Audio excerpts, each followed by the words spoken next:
नमस्कार, मैं प्रेमलता काटे हिंदी विभाग बालासाहेब देसाई कॉलेज पाटन। हम देख रहे हैं उपन्यास डार्क हॉर्स, जिसके लेखक है नीलोत्पल मृणाल। इसके हमने आज तक 15 भाग देख लिए हैं। आज हम देखने वाले 16वां भाग और 20वां अंक। 27 अंकों में यह कथा वस्तु लिखी गई है, जिसके हम 19 अंक देख लिए हैं। तो पूरे के पूरे अंक देख लीजिए तो आपको निश्चित रूप से डार्क हॉर्स उपन्यास की कथा वस्तु सहजता से समझ में आएगी। देखते हैं 20वें अंक में क्या लेखक ने परिचय दिया है। 20वां अंक पूर्णतः राय साहब और जावेद खान पर आधारित है। तो किस प्रकार आधारित है ये देखने से पूर्व परिपाटी के अनुसार 20वें अंक के पात्र संतोष नायक है, राय साहब है।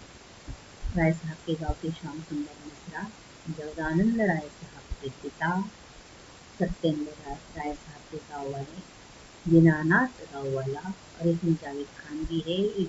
इलियास मियां भी इसमें जावेद खान के चाचा और उसकी माँ भी पार्टनर्स में है। ध्यान में रखिए। देखते हैं 20वें अंक के तथ्य के अंतर्गत क्या है। 20वां अंक, पीटी की परीक्षा खत्म होने के बाद जावेद राय साहब गाँव जाने के बारे में सोच रहे थे। कारण जावेद की माँ बीमार थी और राय साहब 1.5 साल हो गए गाँव नहीं गए। संतोष रिजल्ट आने के बाद जाने के बारे में सोच रहा था। गुरु का तो घर ही छूट गया था। राय साहब और जावेद एक साथ जाने वाले थे, क्योंकि एक तरफ में रहते हैं। राय साहब इलाहाबाद विश्वविद्यालय में काम कर आगे बढ़ने वाले थे। उनका इलाहाबाद विश्वविद्यालय में कुछ काम था। दोनों ट्रेन से निकल पड़ते हैं। ट्रेन में कुछ यात्री मिलते हैं, उन्हें बहुत सम्मान देते हैं। कारण उन्हें लगता है कि भविष्य के IAS अधिकारी है, तो जो उनके साथ बैठे थे उन्हें सम्मान देते हैं।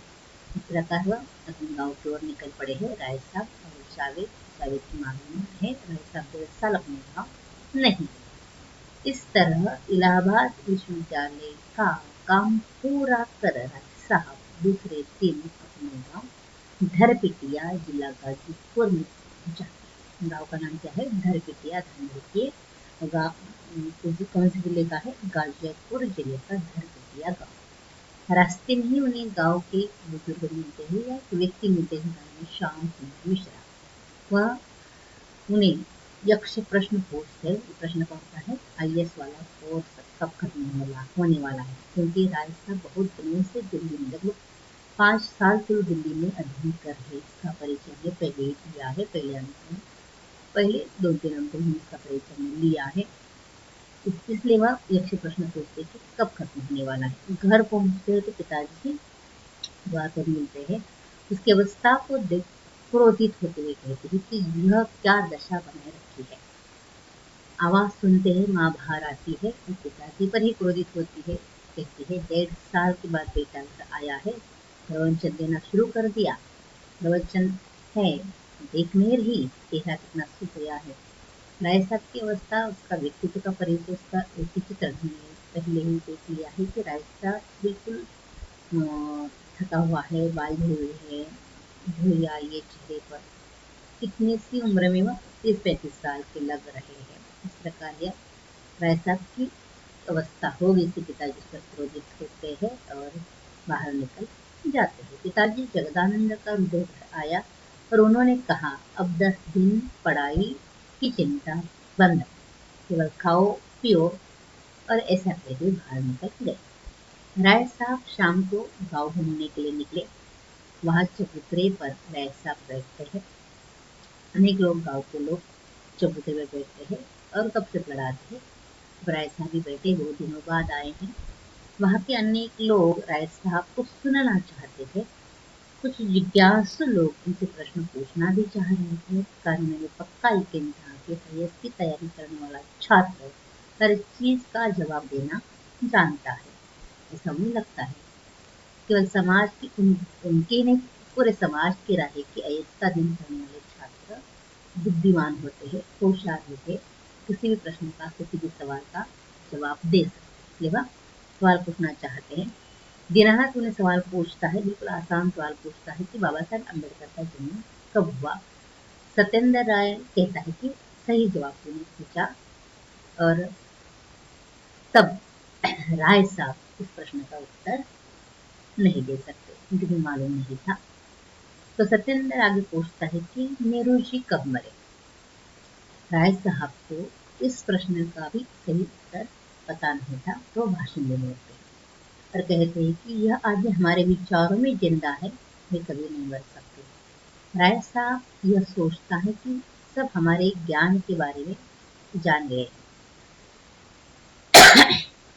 राय साहब एक ही प्रश्न का उत्तर ठीक ढंग से नहीं दे सका, इसलिए उसे पता चलता है कि गाँव वालों से पता चला है कि उसे कुछ भी पता नहीं, उसे ज्ञान नहीं है। ये बात पिताजी को पता चलेगी तो पिताजी क्रोधित होंगे। यह बात पिताजी को पता ही चलती है और पिताजी उस पर क्रोधित होते हैं। चबूतरों पर लोगों से मिलने गए थे या सब मिट्टी में मिलाने गए थे, माँ पेट में पड़ती है। तब वे कहते हैं कि इतने सी प्रश्न का उसे उत्तर नहीं आता, क्या पढ़ रहा है यह? बाप की उम्र का हो गया है, फिर भी बाप का सहारा नहीं छूटा। ठीक है, नौकरी भाग्य की चीज है, तो जानकारी तो होनी चाहिए। इसे अम्बेडकर की जन्मतिथि पता नहीं। आगे कहते हैं, दीनानाथ बता रहा था, सब लोग हंस रहे थे और कह रहे थे कि राय साहब बाप का पैसा लुटा रहा है। राय साहब बाप का पैसा लुटा रहा है, ये बेटा मेरा पैसा लुटा रहा है। पिता उसे कहते हैं, हम अब दिल्ली का खर्चा नहीं उठा सकते, अब तुम्हें पढ़ाने की हमारी हालत नहीं है, अब तुम नौकरी देख लो और अब पढ़ाने की कोई जरूरत नहीं है। यह कहकर क्रोधित होकर वहां से सोने के लिए चले जाते हैं।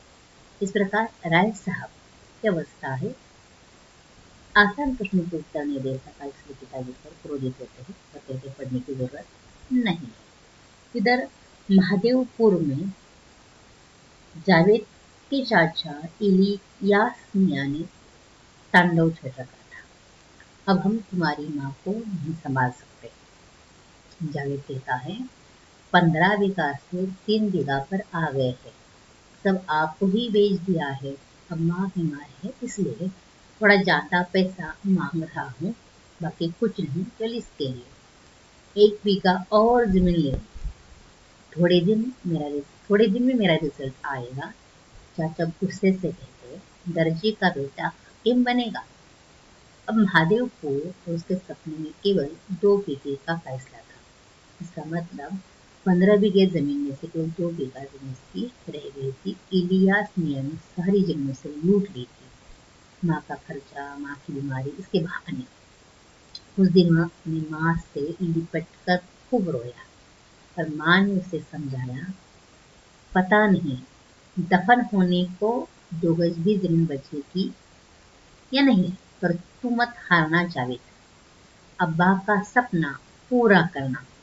ये जमीन जाने दो, तुझे तो आसमान जीतना है। जावेद को उसकी माँ हौसला देती है, उसे विश्वास दिलाती है कि तो हारना नहीं, अभ्यास करना और आसमान जीतना और मेरी बीमारी की चिंता मत करना। इस प्रकार जावेद को माँ हौसला देती है और जावेद को अध्ययन करने के लिए कहती है।